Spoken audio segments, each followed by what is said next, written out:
Hey everyone, and welcome to the next video in our lecture series. You might have noticed right away that I am not Professor Linton, and you would be correct. So my name is Jordan Mabe, and you might recognize that name as Professor Linton's TA. I'm helping him out with this class and a couple of his other classes currently. So you might know me from grading some of your assignments, which might be good or might be bad depending on who you are. So I apologize if I've ever given you a bad grade. But Professor Lin asked me to step in and assist him with teaching some of the lectures in this series here.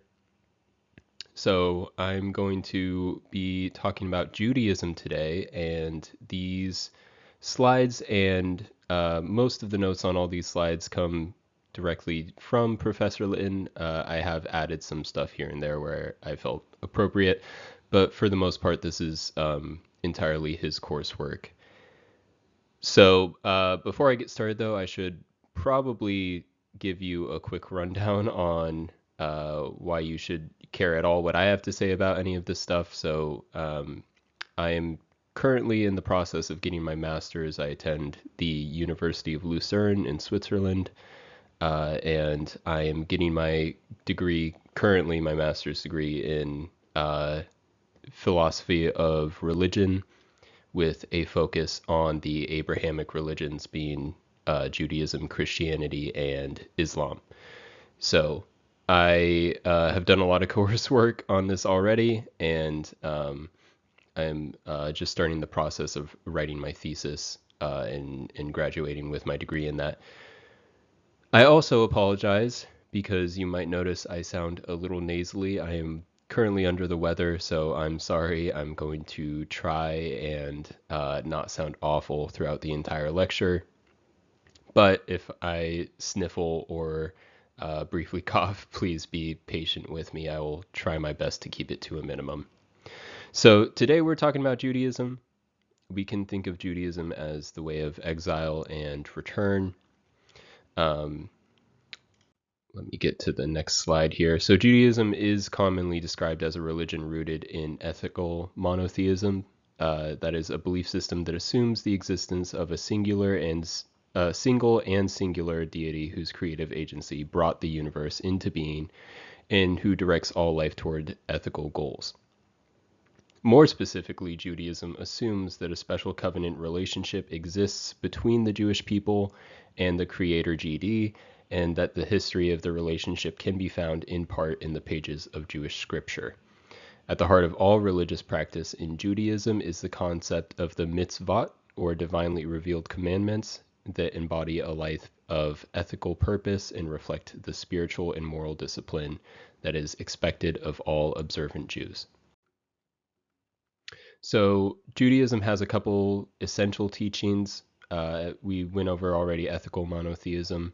This means that there is one GD and he is transcendent and immanent.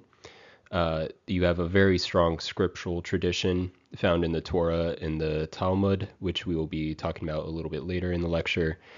And we have covenant and election.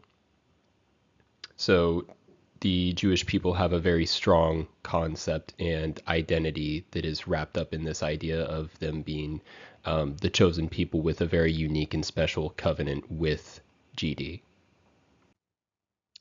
So let's talk about some periods of Jewish history and the development of Judaism within them.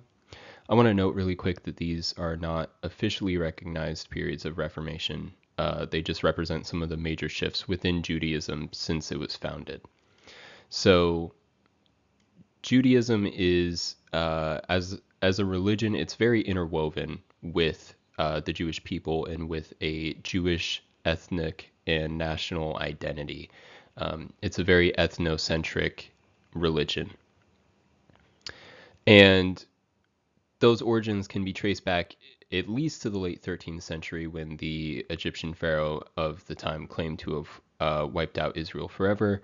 However, most of our information about Judaism is derived from the Hebrew Bible. So we have a couple periods here. We have the roots of Judaism, which we include Genesis and Exodus in there. We have formation, which is the rest of the Torah into Judges. We have the Davidic Reformation, and this is David on into the Psalms. Then we get the prophetic Reformation. This is the period where we get a lot of prophets within Judaism, and there is some splits in the ancient Israelites. Then we get the Babylonian Reformation. This is post-Babylonian exile. You get Solomon's Temple. The first temple is destroyed in 586 BCE. And then finally, you get the Rabbinic Reformation, and this brings us into more contemporary Judaism. And this is where we get the Talmud and the Mishnah and the Gemara and Midrash. And this occurs after the Second Temple is destroyed in 70 CE. And we'll be talking about all that stuff in a little bit here. So, for the roots of Judaism, we should probably start in Genesis, right? So throughout Genesis, you commonly see this phrase, these are the generations of. These are known as the Toledot, and Toledot meaning, they mean literally generations. Toledot means generations in Hebrew. And these lines delineate a strong focus of Genesis, and that is to at least partially help establish a Jewish identity and through line and history. The story of Genesis is split into two main blocks, the first dealing with human creation and exile from the garden, and the second with Abraham and a covenant being established. And as it goes on, we see the elaboration of that covenant through Abraham's descendants. The roots of Judaism, and even Judaism today, places a very heavy emphasis on the patriarchs, and you see this phrase repeated throughout not only Jewish scripture, but also in many Jewish works referring to GD as the God of your fathers. This is a strong central claim to Jewish identity, and this lineage is traced through Abraham, Isaac, and Jacob. So a very strong association with the patriarchs, the forefathers, and being able to trace that covenant and know it's the same covenant for Jews today. They enjoy the same covenant that Abraham, Isaac, and Jacob made with GD.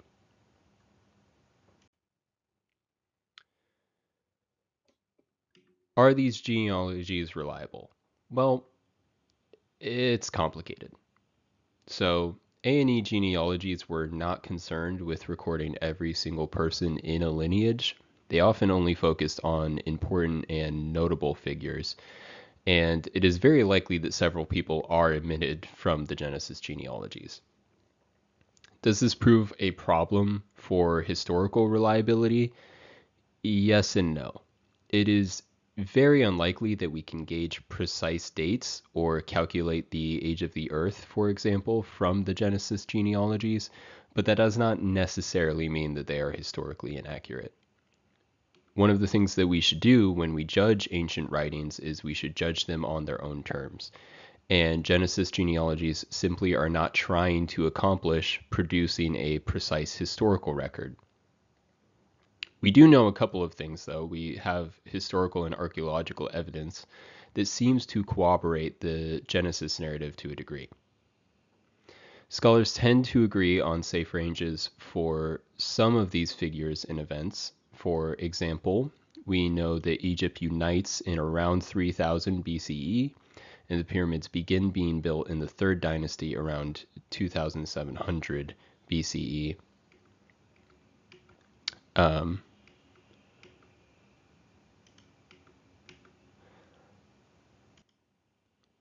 So Abraham probably lived around 2000 BCE, and Joseph probably lived around 1900 BCE. There's also some archaeological evidence that the Exodus took place somewhere in the mid-1400s BCE, which would also roughly line up with these timelines here. In Genesis, Abraham is promised a land inhabited by a nation of his children ruled by a prominent descendant. These themes recur throughout Jewish history and are very important to the Jewish national identity. And often large historical events that have occurred throughout history are interpreted through this theological lens, through this lens of covenant and of promise. So the Jewish people throughout the Bible and history are very concerned with the threefold promise of land, nation, and a ruling descendant or a Messiah. So changes to Judaism are often understood in this context. From here, Exodus through Deuteronomy is really where we start seeing some unique, specific things about the Jewish identity, the Israelite identity, and some things that set them apart as a culture, as a people group. So you can trace Exodus, chapters 1 through 15 is the escape from Egypt. 16 through 40 is the reception of the law. Then you have Leviticus, which is legal and ritual standards. Numbers details their wandering in the desert. And then Deuteronomy is the repetition of the law for the second generation. Since they were wandering for 40 years, everybody who heard the law first pretty much had died out.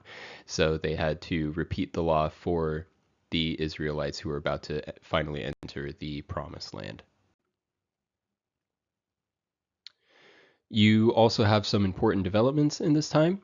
GD dwells among his people in the tabernacle. GD gives his name in Exodus with the burning bush narrative as YHWH. So the GD of the Bible finally becomes named in Exodus. A emphasis is placed on the concept of hesed or chesed, but I hate doing gutturals, so I'm just going to call it hesed. This is often translated in English Bibles as steadfast love or steadfast faithfulness. And this is because we don't have a one-to-one translation for hesed in English, but it refers to GD honoring his commitments to his people and acting how he ought to act. And so it's sort of remaining loyal to your covenant, the covenant that you have entered into. And so God maintains perfect hesed with his people, and his people are called to maintain hesed or act hesed back towards God in this covenant. If you have questions specifically about hesed, Professor Litton knows a lot more than I do here and would be a great resource. We also have 2/3 of the promise to Abraham being fulfilled at this point, because the Israelites gain land and they have people. So they are people inhabiting the land. So we get the fulfillment of 2/3 of the promise here. Davidic Reformation. So from here, Israel transitions from loosely affiliated tribes to a centralized nation. GD dwells among his people in the temple, and the temple is very important to Judaism. It has become less important in the practice of contemporary Judaism because it doesn't exist anymore, but it's historically very important and very religiously significant. And this is the period where you first have Saul, who becomes king. And so the Israelites transition into having a ruler.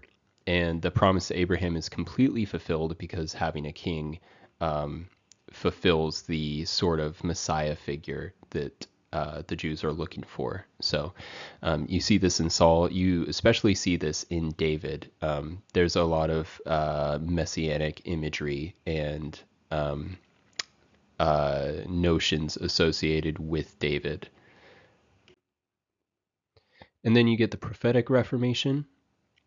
So Israel has focused on the temple and lost the point of the law. So you get a lot of prophets being raised up in this time.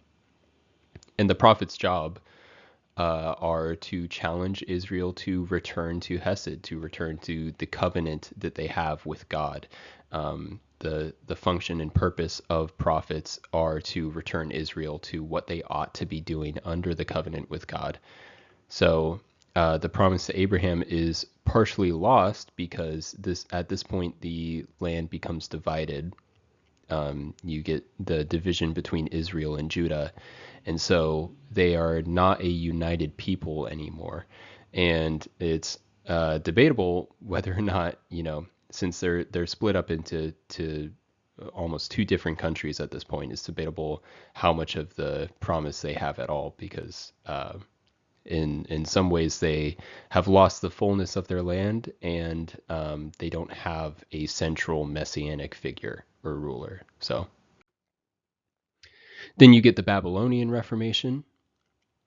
By the rivers of Babylon, you see this in Psalm 137. So the Babylonian Reformation is huge. It marks a huge turning point in Jewish thought and Jewish culture. So Solomon's temple, the first temple, gets destroyed, and this forces the Jewish people to completely rethink their faith because they no longer have a religious center that they can go to and worship in. And the promise to Abraham is completely lost at this point because they no longer have any land, the people are completely divided, and there is no Davidic king. So that leads us into the Rabbinic Reformation, and we can refer to this as exile within the land. The Second Temple gets destroyed in 70 AD, but this time when it's destroyed, there are synagogues which are prepared to pick up a different form of Judaism, one that is predominantly guided by rabbis. This form focuses not on sacrifice but study, not on ritual but on debate. And so the evolution of Judaism is affected, at least in part, by interaction with two world religions that derive a portion of their theology and worldview from Judaism, Christianity and Islam. So for Judaism, the creator GD remains a transcendent figure who has not incarnated GD's self in the person of Jesus of Nazareth, like Christians claim, nor has GD chosen Muhammad as one of GD's prophets, like Islam claims. However, like Christianity and Islam, Judaism looks forward to a time of divine judgment and world redemption. And they refer to this as the Messianic age that they look forward to. And this is when peace and justice will exist for all peoples. But distinctive to Judaism is the belief that the one GD has established a special covenanted relationship with the people, with the Jewish people, and that they have been commanded by GDs to carry out GD's teachings through the Torah and religious practices like the mitzvot. And like many other religious cultures, Judaism has developed a calendar of sacred festivals and life cycle events that allow Jews to express their thanks for divine gifts and to commemorate significant events in their history. So among these holy days, you have pilgrimage festivals, you have Pesach, which is Passover, you have Shavuot, you have Sukkot, which is the Feast of Tabernacles, you have the Days of Awe, which is Rosh Hashanah, you have Yom Kippur, which is the Day of Atonement.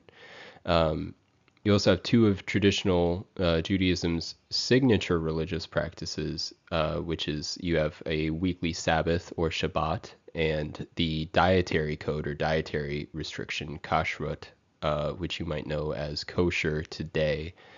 And all of these things set Jews distinct from the rest of society.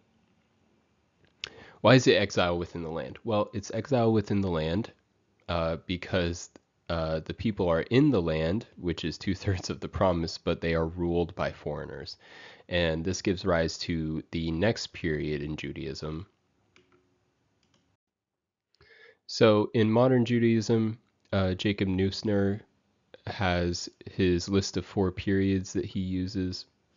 And there's a little bit of disagreement about this, but they are completely sufficient for today for this lecture. So Neusner's four periods of Judaism is the Second Temple period, which is 586 to 70, the Formative Age, which is 70 to 600, the Classical Age, which is 600 to 1789, and then the Modern Age, which is 1789 into present.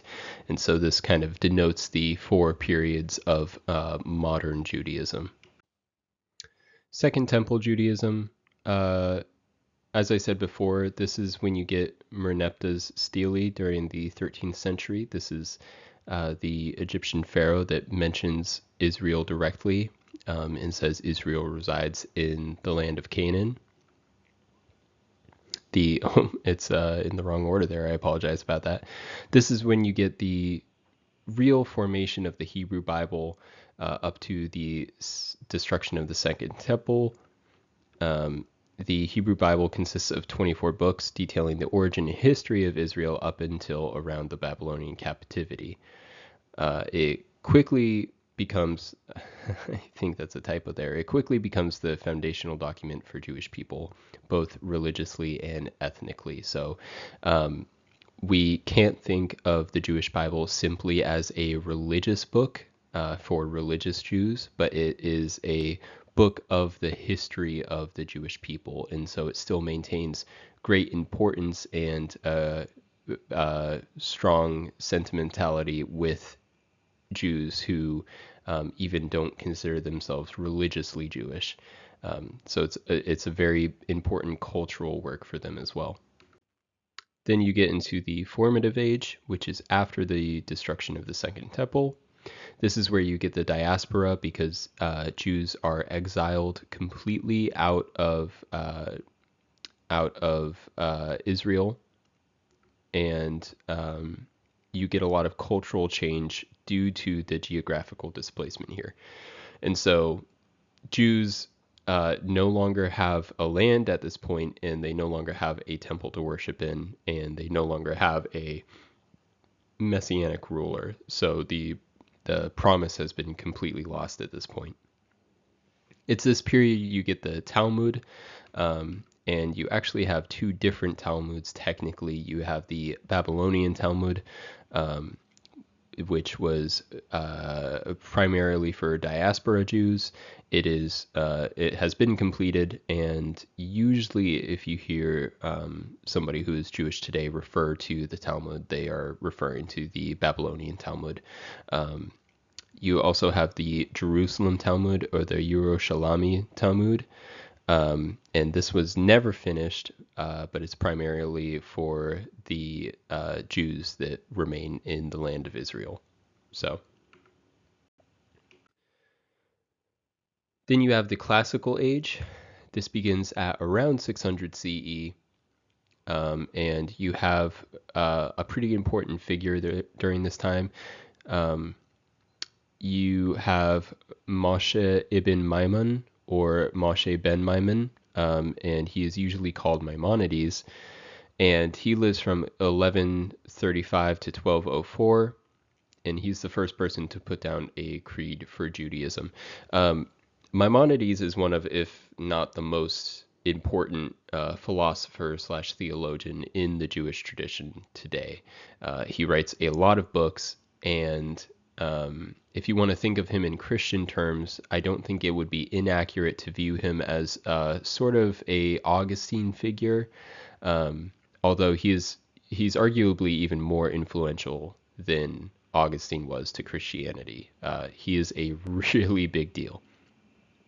So he writes a couple of things. He writes the Mishnah Torah, which is his complete commentary on the Torah, and he writes the Mor Nevukim, or the Mora Had Nevukim, which is Guide for the Perplexed. And this puts forth an apophatic understanding of GD, and the goal of Guide for the Perplexed is actually to interpret Jewish scripture and tradition in light of philosophical resources and rationalize it. And so if you think of the history and identity of the Jewish people, where they're exiled from their land, and not universally, but the majority of the places they reside throughout history, they are pretty heavily persecuted, or at least looked down upon by the people who are already in the lands. So there is a heavy emphasis at this time on Jewish scholarship. And so one of Maimonides' goals is to really give a hefty philosophical defense of Judaism, and to defend it from some of the intellectual criticisms of his day. None of that is technically relevant to this lecture, but I'm adding it since it's a bit more in my area of expertise. Interestingly enough, Maimonides interacts with a huge number of Muslim and Christian philosophers in Guide, and he holds them in very high regard. And that's including some figures like Al-Farabi, Abu Bakr, and Avicenna. So he has a huge amount of respect for these Muslim and Christian philosophers, which I find interesting. He also formulated the famous 13 Articles of Belief, which have remained the most used summary of the Jewish creed since that time. So, in the 13 articles, they emphasize a couple of different things regarding GD. You have his existence, his unity, his incorporeality, and his eternity. You have a lot on the Torah, on the validity of prophecy, the uniqueness of Moses' message, the divine origin of the written and oral Torah, and the changelessness and eternity of the law. And then you also have a lot on reward and punishment, the omniscience of GD, divine compensation for good and evil, the coming of the Messiah, and the resurrection of the dead. So, encountering Christianity and Islam through this lens, there are a couple of differences and distinctions we should probably make. So, Jews and Maimonides argue specifically that the creator GD is wholly distinct from creation and did not incarnate in Jesus of Nazareth. So you have a very heavy emphasis on God being a completely separate thing from creation, a completely separate category. So you get a lot of Jewish and Muslim philosophers who say that God does not resemble absolutely anything in creation, and it is wrong to compare God in any way to creation. So you get this really strong sense of separation and distinctness and holiness. This GD did not choose Muhammad as a prophet. GD has established a special covenantal relationship with the Jewish people. So again, you have this concept of there's something unique and special about the Jews' relationship with GD, and this covenant that is established between them. This is unique to them, and it is not available to any other people group on earth. But there are also similarities. So Judaism also looks forward to a future divine judgment and universal redemption, and this is commonly thought of as the Messianic age. So you also have the development of what's known as Kabbalah or Kabbalah during this period. So Kabbalah historically largely springs up in opposition to Maimonides. After Maimonides, you have these Jewish thinkers who start interpreting the Bible and the Talmud allegorically. This is something that Maimonides allows for and even promotes in some of his writings. So this causes a huge uproar, and for a time, many of Maimonides' works start getting banned and burned, and you have someone named Moses ben Naaman after Maimonides who pushes strongly to turn against all philosophy and intellectual study. And this really helps establish Kabbalistic schools of thought. But it doesn't begin there. The diaspora and anti-Semitism lead a lot of Jews to an inner quest for this higher spiritual life. And so mystical Judaism existed before Kabbalah or Kabbalah, but it emerged as a prominent school of thought around the 12th and 13th centuries after Maimonides. These are out of order too. Kabbalah sees GD as an endless, ineffable one, similar to the Neoplatonic one. However, similar to much of Gnosticism, Kabbalah teaches that there are emanations called Sephirot from GD, and these emanations played some role in the creation of the world. So Kabbalah does, it seems to be at least somewhat influenced by many Gnostic and Neoplatonic traditions and philosophies. Kabbalists explored meditation and ecstasy and may have been influenced by Sufism or Islamic mysticism.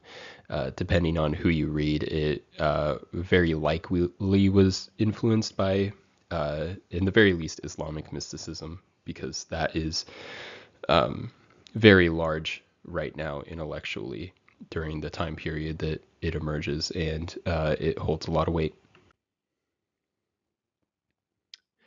And that brings us to the modern age.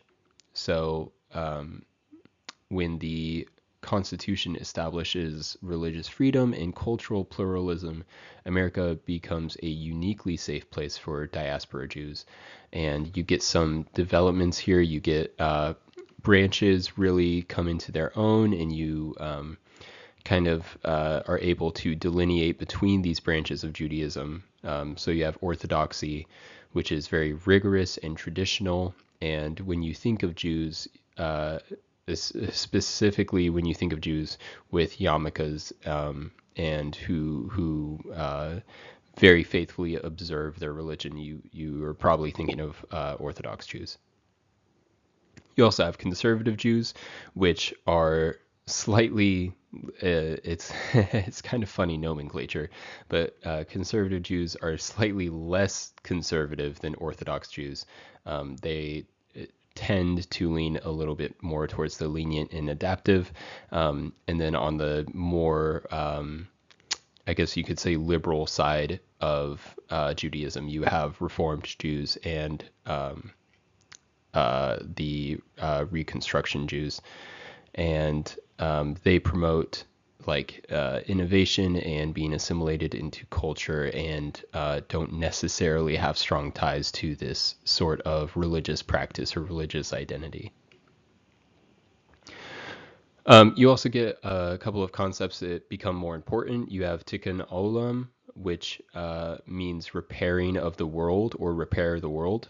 And this becomes a big focus in Jewish eschatology. And many Jews today believe that they bear theological, but not only theological, also ethical responsibility to improve the world and the welfare of the societies that they reside in. So it is this sort of promotion towards human benefit and human unity that takes a very strong eschatological sense. You also have a very strong development of Zionism, and Zionism really starts developing in the early 19th century, where Jews start promoting this national return to Israel. And this movement is very contentious even now. You have Yitzhak Rabin, and I hope I pronounced his name correctly. He is a Israeli prime minister, and he was actually assassinated in 1995 by Yigal Amir. And Amir is a very strong Zionist extremist. And so the Rabin was assassinated over the signing of the Oslo Accords because it succeeds certain lands to Palestine. And so to the Zionist extremist, that was seen as a complete betrayal of Israel and a complete betrayal of the Jewish identity. So let's talk about the Hebrew Bible, or the Tanakh. So the word Tanakh it comes from the three sections of the Hebrew Bible, that being the Torah, which is the first 5 books. Torah means law or instruction, and then you have the Nevi'im and the Ketuvim, and these are the prophets and the writings. So the Torah is the first 5 books. This is, Genesis through Deuteronomy. The Nevi'im is the prophetic books. So you get things like this is where you have Joshua through Kings. You also have Isaiah, Jeremiah. All the minor prophets are included in here. And then you have the Ketuvim, or the writings, and this is pretty much everything else. This is where you have Psalms and Proverbs and Job. You get Ecclesiastes is in here, Esther is in here. You have the Book of Daniel, you have Ezra, and you have Chronicles. So pretty much everything everything that's not the Torah or a prophet is included in the Ketuvim. This differs in several ways from the order of the Christian. So you don't have any changes in the Pentateuch, but for history you have the former prophets, and then Ezra, Chronicles, Nehemiah, and Esther. Wisdom poetry is in a different order. Plus you have the Ecclesiastes and Song of Songs. And there's some differences with the major prophets, such as Lamentations is inserted after Jeremiah and Daniel is added after Ezekiel. So, and then no changes with the minor prophets. So it is the layout of the scripture is different from what you would see in a modern Christian Bible. All right, let's talk about the Talmud. So the Talmud comes about due to external and internal pressure. Jewish thinkers continue to reevaluate their self-definition and their beliefs. Around 400 CE, this results in the Talmud, with the Babylonian Talmud reaching completion in 600 CE. So the Talmud is comprised of both the Mishnah and the Gemara, sort of. The Babylonian and Jerusalem Talmuds both share the same Mishnah, but have unique Gemaras. So not all Mishnaic texts have an accompanying Gemara. In this case, that Mishnaic text wouldn't properly be considered a part of the Talmud. And if you can see in this picture here, so the Mishnah is the oral teaching that has been passed down during this period, and this oral teaching explains or adds information to the Tanakh. And then you have the Gemara, which is the completion of this teaching. You can kind of think of it as a commentary of sorts, that it explains the Mishnah. So if you want to think of it as the Mishnah commonly explains the Tanakh, and then the Gemara commonly explains the Mishnah, I don't think that's an inaccurate way to look at it. And this expands Jewish instruction and Jewish teachings on how to be religiously observant Jews. So the Mishnah is finally written down after the Bar Kokhba rebellion in the 2nd century. It's usually no more than a few sentences of commentary on the Tanakh, or on Jewish living, and this provides a Judaism of sanctification without the temple. And it's considered by many to be the oral law given to Moses on Sinai. And it has a couple of important themes or important delineations that it makes. It makes a strong emphasis in separating Jews from Gentiles. This is a quote here, I believe, from Shea, but I'm not sure. Perhaps Professor Lin can get you the exact quote here, because I'm not entirely sure. But the quote is, "The Mishnah devotes an entire tractate to the rules that Jews must observe in order not to derive benefit from any object which might have been used for idolatrous purposes." It also places, it expands the Noahic covenant a bit here. So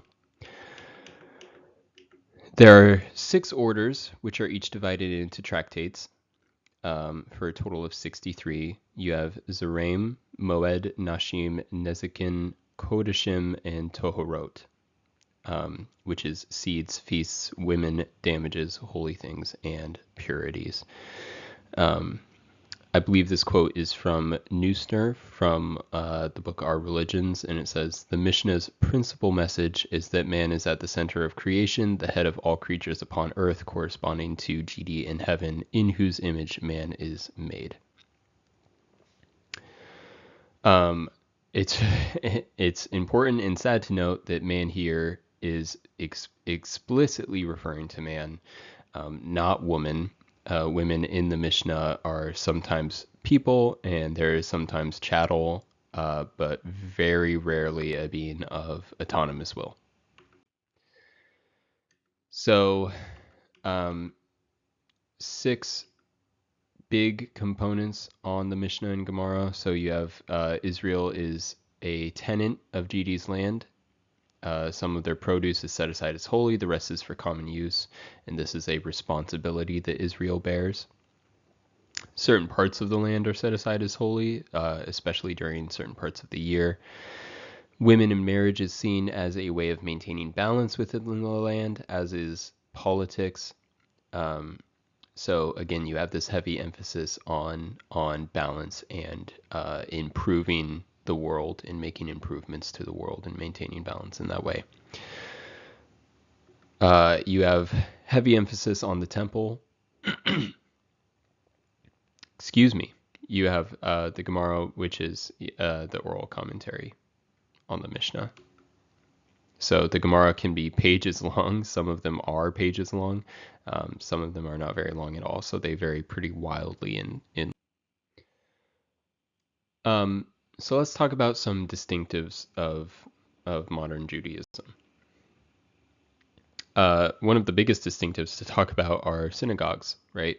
So synagogue is a word derived from the Greek synagoge, which meant originally an assembly. And it comes to mean local gatherings of Jews and eventually the building where Jewish congregations meet. Synagogues are not alike throughout history, and they aren't alike when they first begin to pop up. Some were heavily more Hellenistic than others.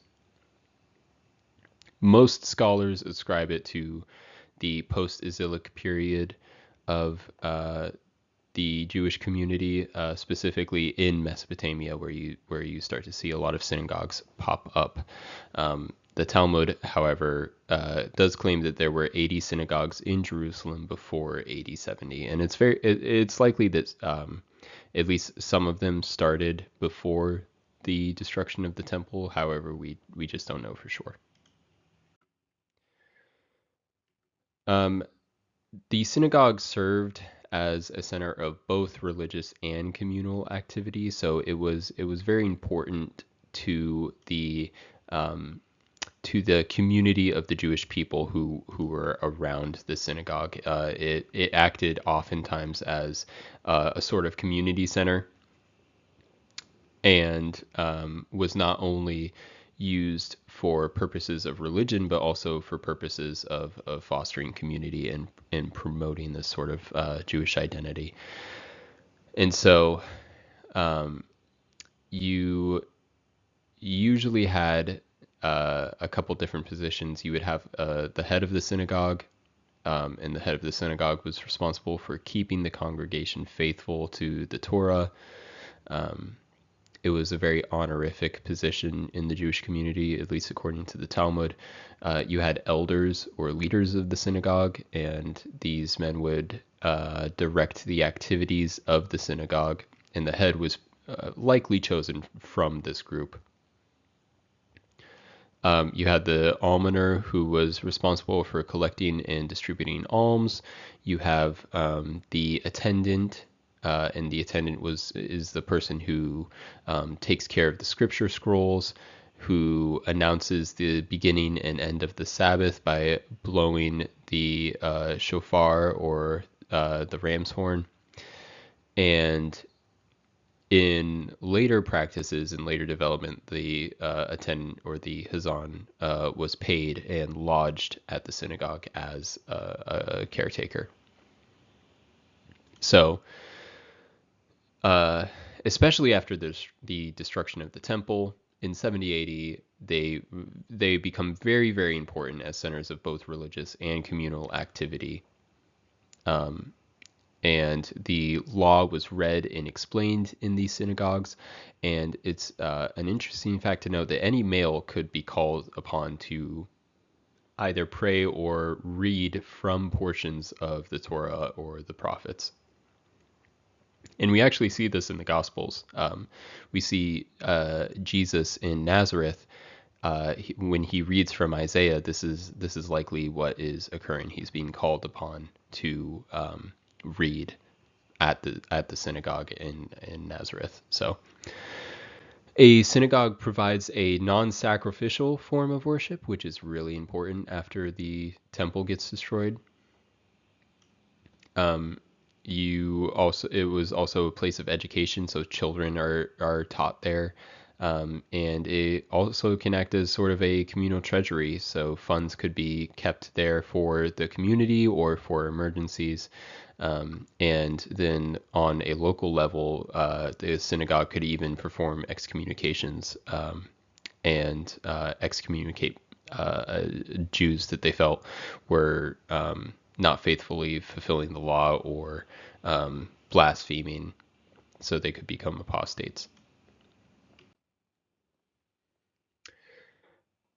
So Jewish religious practices are designed to give meaning and direction to every facet of human life from birth to death. Every newborn child within the Jewish community is welcomed into the covenant of Abraham and given a Hebrew name that often recalls the biblical origins of the Jewish people. So at every critical juncture in the life cycle, the covenant relationship with GD is renewed and celebrated. You see this at bar or bat mitzvahs. You see this at weddings, during mourning, for if someone who is near to you, like a parent or a near relative, passes away. And at these funerals, prayers are recited that affirm Judaism's belief in the divine purpose that infuses all of human existence. So the bar and bat mitzvah the bar mitzvah becomes a part of ritual practice in the Middle Ages, and then the bat mitzvah is introduced in the U.S. in 1922 by Rabbi M. Kaplan. Another interesting, unique thing about Judaism is the shofar. It's the ram's horn. It's this kind of wicked-looking thing in the corner, and this horn is blown to announce a religious occasion or sound an attack in the Bible. On Rosh Hashanah, the shofar is sounded 100 times to awaken the soul to the need for repentance. And at the conclusion of Yom Kippur, it is blown to signal the end of the fast. And it is really crazy looking and sounds really wild. If you have not heard a shofar being blown or you don't know what it sounds like, you should look up a video on YouTube really quick, because it is it is really crazy sounding. So you have the sukkah or the sukkah. In the Hebrew Bible, the Israelites are commanded to live in huts. These are a sukkot for a week. This is done for the Festival of Booths as a remembrance of the Exodus and a celebration of the fall harvest. So you can see this sukkot on the left here, where it's a pretty simple, and the roof is even made of sticks. So on Sukkot, Jews pray, eat, and sleep, weather permitting, in the sukkah, which is built especially for this festival. So you can see it's very bare bones.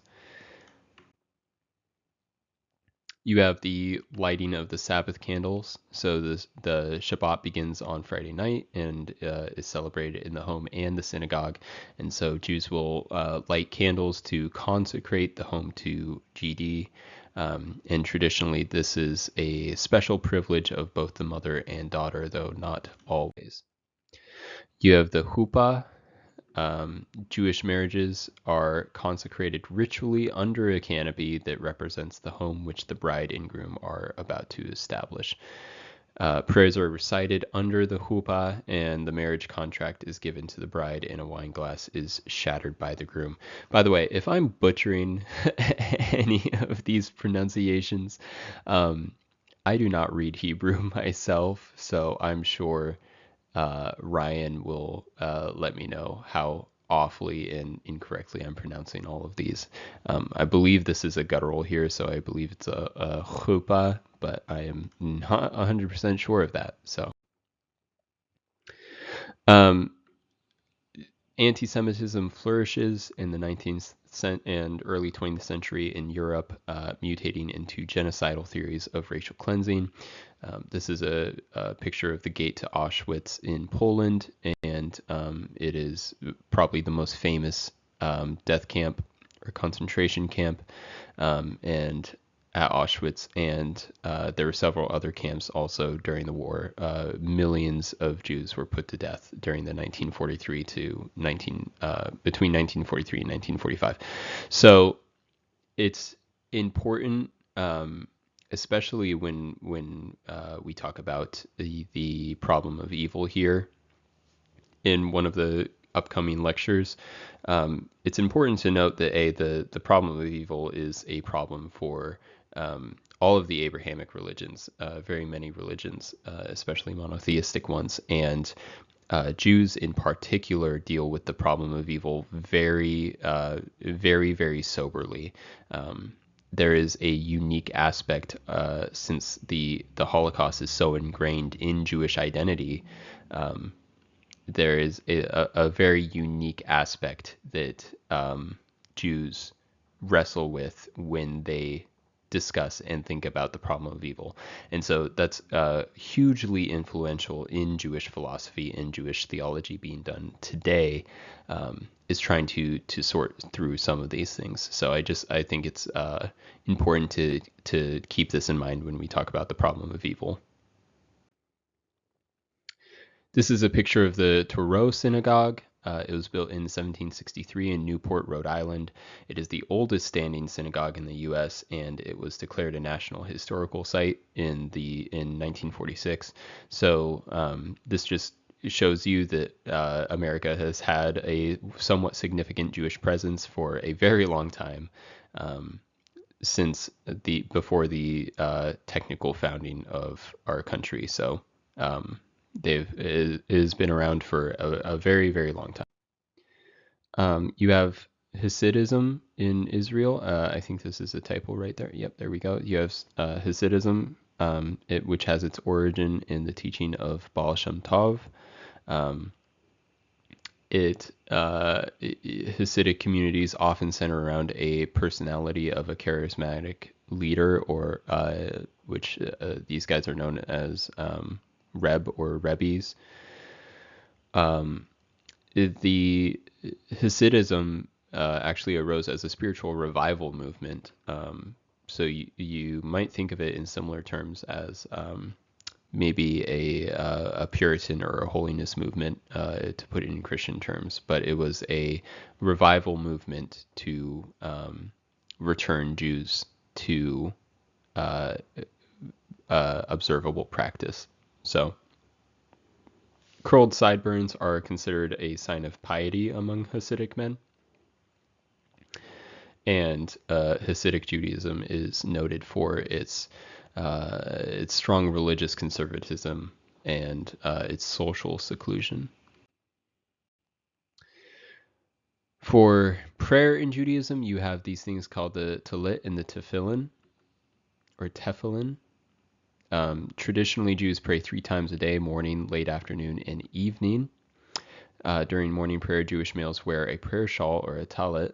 This is what you can see here, wrapped around this man's shoulders, and phylacteries or a tefillin on their arm and forehead as symbols of divine presence. And they will often, in these are little leather boxes, and when they wear these, they will often have little pieces of parchment with scripture written on them inside of these boxes. And so this practice, mostly, it's a little bit debated, but the scholarly guess is that this largely comes from Deuteronomy 11:18, which says, "Fix these words of mine in your hearts and minds, and tie them as symbols on your hands, and bind them on your foreheads." And so the Mishnah and talks about this quite a bit. So let's finish up with some closing remarks just about Judaism in general. So in the modern era, as I mentioned before, Judaism has assumed a couple of different denominational forms, and they are distinguished from one another by the rigor of their religious observances and differences over their understanding of Judaism's most basic beliefs. Arranged as a continuum, these denominations can be classified from the most rigorous and traditional in observance with orthodoxy to the somewhat more lenient and adaptive in conservatism to the most innovative and culturally assimilated, which is reform and reconstruction. Like many other faiths, Judaism faces a number of challenges. One of the weightiest of these challenges, as I mentioned earlier, is the need to respond to the Holocaust and the slaughter of Jews by Nazis during World War II. So this is a huge pressing theological and philosophical issues for modern Jews. And responding to that and dealing with that while preserving some measure of belief in a deity who is both compassionate and just. And this also feeds into, as I mentioned before, Judaism's strong identity as a unique and set apart people with this unique covenant with GD. So in addition, as Judaism seeks to adapt to the transformative values and mores of the contemporary period, it has sought to accommodate the changing roles of women in synagogue worship and community leadership. And even Jews who cannot accept the faith claims of traditional Judaism have found place in the worldwide Jewish community as secular or ethnic Jews, for whom Judaism remains an important cultural force and influence. And so you have very many people today who, because Judaism is not only a religious identity, but an ethnic one. You have very many people today who identify as Jews or are ethnically Jewish, even though they are atheist or do not hold belief in God. And they are still welcomed within the worldwide Jewish community, even among those who are religiously Jewish. What is ultimate reality under Judaism? The one GD of Torah is the ultimate reality. And this divine being is transcendent yet immanent. He is almighty. He is benevolent yet just. He is the creator and sustainer of all things. And this GD is revealed in the Torah and in the natural world. So, how should we live in this world? Human life should be lived in conformity with the will of GD. The commandments or mitzvot of the Torah are the embodiments of that will, and human beings are morally complex, torn between good and evil. So prayer, meditation, and the performance of good deeds enable us to overcome evil. Our ultimate purpose, mystics believe that our ultimate goal is to achieve attachment or devekut to GD. All human beings, however, are called upon to serve GD in this world. The bliss of the world to come, Olam Haba, is greater than any worldly happiness, but nevertheless, we are obliged to bring peace and goodness into this world. And that is the Tikkun Olam that I mentioned earlier, the great repair, the repairing of the world. So I hope this lecture was informative to you. I hope you learned something. If you have any questions on Judaism in general, it's best to ask Professor Litton.